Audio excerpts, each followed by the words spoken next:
گرفتن واکسن راهی اساسی پیشگیری بیماری کرونا در تمام جهان روند است که مورد عمل قرار دارد. با وارد نمودن واکسن ها به جمهوری امروزها ایمونیزاسیای عمومی در تمام شهر و ناحیه های کشور جریان دارد.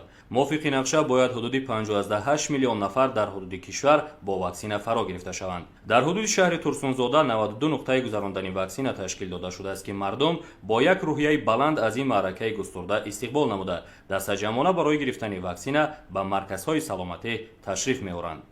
در شهر ترسونزاده از 28 ایول 2021 اویدی پیشگیری بیماری کرونا یعنی واکسیناسیا کارها در شبکه کات در 80 نقطه در 80 مؤسسه که در ساختاری کات است واکسینه کنی سر شده است. نگفته نماند که در شهر ترسونزاده قریب زیاده 190,000 گروه مقصدناک باید با این واکسیناسیا فرا گرفته شود. علاقه مقداری لازمی واکسن در شهر ترسونزاده از روز سرشوی دسترس شده است و خیلی گفتیم در همه بنگاه‌های طبی مرکزهای سلامتی از جمله مرکز سلامتی شهری نقطه‌های زنانی به قدری کافی تشکیل کرده شده است. همه قاعده‌های طلبات اویدی واکسیناسیا رعایت کرده می شود.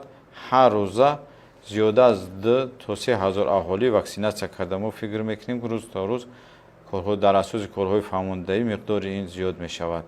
تا به امروز زیاده از 14,000 اهالی علاقه واکسیناسیا کرده شده است. جریان واکسیناسیا امروز در ناحیه شهر نو نیز با استقبال وسیع ساکنان ناحیه گذرانده شده است. چون از اطلاع مسئولین صاحب برمی‌آید در سمت اجرای نقشه‌های در پیش گذاشته شده کارها طریق فهماندهی مردم عاید راه اساسی پیشگیری کووید 19 بودن واکسن گیری جانناک کرده شده است. در عموم در حدود ناحیه در 20 مرکزهای سلامتی دهاتی این معرکه گذرانده شده است. گروه مقصدناک 73,000 نفر را تشکیل می‌دهد.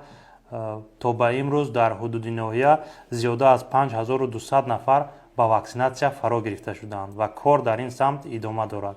در شهر حصار 61 نقطه برای فراگیری ساکنان با واکسن فعالیت دارد. امروز تمام ساکنان از غمخوری‌های رهبریت حکومت جمهوری تاجیکستان و وزارت تندرستی و حفظ اجتماعی اهالی اظهار مینه‌داری نموده تمام ساکنان کشور را برای اشتراک در این معرکه مهم دعوت می‌نمایند.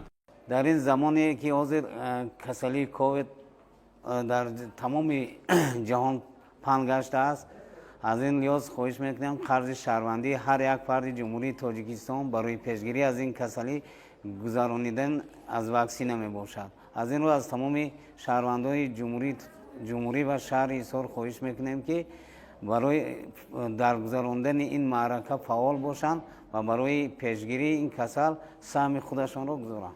جهت اجرای نقشه باشد منیجر ساختار کمک اولیه و سانیتری و طبی ناحیه چنین ابراز نظر نمودند. چطور که همه ما میدونیم با دستگیری حکومت جمهوری تاجیکستان به با دستگیری اساسگذار صلح و وحدت ملی پیشوای ملت محترم امامعلی رحمان و وزارت تندرستی از دولت‌های خارجی که با جمهوری عزیزمان حاضر وایه‌های واکسین‌های بر ضد بیماری کرونا یعنی کووید 19 استفاده می‌برند دسترس شد. این بسیار خرسنده است چون که یگانه راهی که ما می‌دانیم از خلاص از این بیماری که عالم رو پهن گشته است پیشگیری و نیز کردن این بیماری یگانه ایمونیزاسیا میباشد. در شهر حصار شخصانی که از سن 18 ساله بالا یعنی گروه مقصدون 197,510 نفر رو تشکیل میدهد.